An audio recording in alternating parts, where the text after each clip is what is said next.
We'll look here at how you can solve simultaneous equations on the GDC.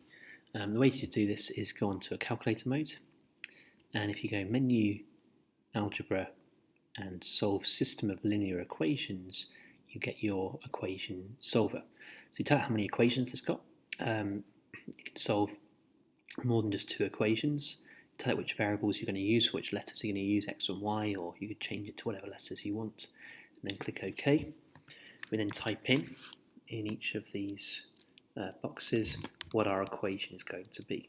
In this case, I'm going to type in 3x plus 7y equals minus 6 is my first equation, and 4x minus 3y equals 29 is my second equation. And you can see that the order this is written in on the right hand side, x is the first of the pair and y is the second of the pair. So when I press enter and it solves it for me, I know that this first number equates to the x, so x is equal to 5, and the second number equates to the y, so y is equal to minus 3.